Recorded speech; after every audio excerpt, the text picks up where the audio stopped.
Dans cette troisième partie du deuxième module, nous allons aborder la mise en forme instrumentale du canal. Dans un premier temps, donc dans cette formation, nous détaillerons les objectifs et les principes de mise en forme sans aborder les instruments à proprement dit.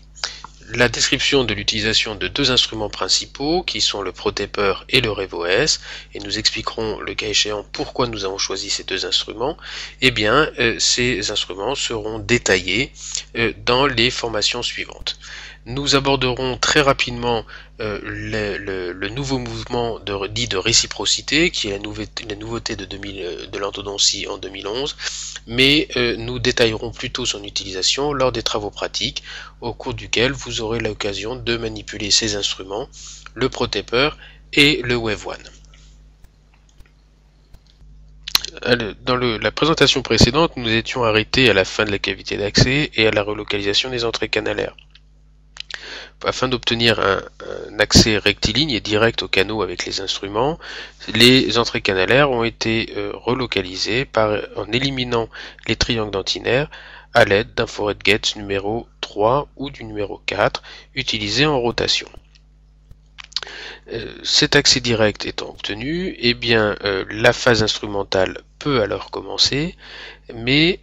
avant d'aborder les instruments à proprement dit, il nous semble important de revenir sur les rappels des objectifs et notamment les principes de conicité.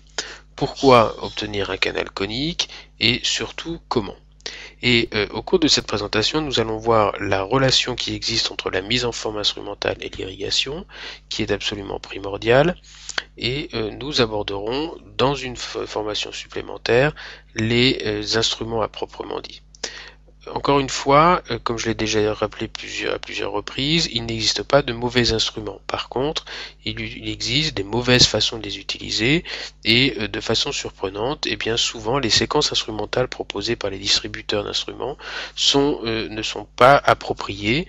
puisqu'elles ne permettent pas d'obtenir nos objectifs, notamment en termes de conicité. Néanmoins, en modifiant un petit peu les protocoles conseillés, eh bien on s'aperçoit que ces objectifs sont tout à fait possibles à atteindre, encore faut-il réfléchir et comprendre ce que nous cherchons à faire et comment utiliser les instruments dans une séquence appropriée, voire modifiée, afin d'obtenir et d'atteindre ces objectifs. Les concepts de base de l'endodontie moderne ont été édictés par le professeur Schilder dans deux publications princeps. La première qui a été publiée en 1967 et la seconde en 1974. De façon intéressante, la première publication de 1967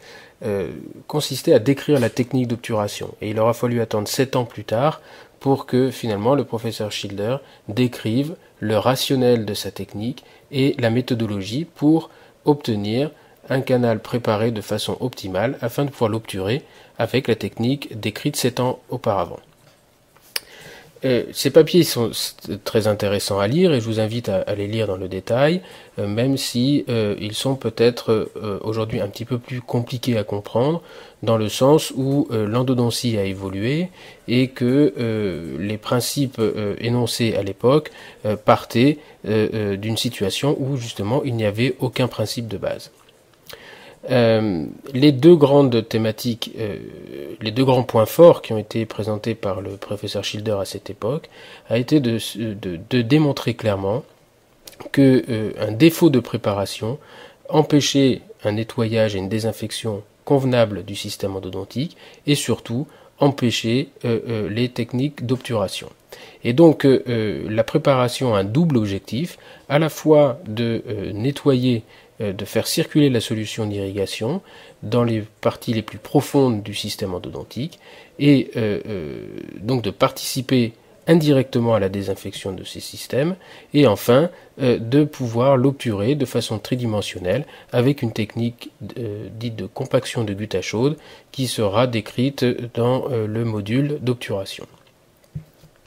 Et donc, dès cette époque, le professeur Schilder insistait sur une notion, c'est qu'en fait, les instruments n'étaient pas faits directement pour désinfecter le canal, même si l'effet de coupe, l'élimination de dentine de façon pariétale par l'instrument participait bien entendu à la désinfection, puisque la dentine infectée était en partie éliminée, mais que l'objectif principal de cette mise en forme était de donner une forme adéquate au canal, de façon permettant de délivrer la solution d'irrigation avec une aiguille adaptée et de faciliter, de permettre le renouvellement de celle-ci, notamment dans les zones les plus profondes. Ces concepts de base de l'adéquation entre la préparation canalaire et le nettoyage et l'obturation, eh bien, sont toujours d'actualité, et la seule chose qui a vraiment évolué depuis cette époque, ce sont les moyens de mise en œuvre, les moyens d'atteindre ces objectifs, mais les objectifs en eux-mêmes ont quasiment peu évolué.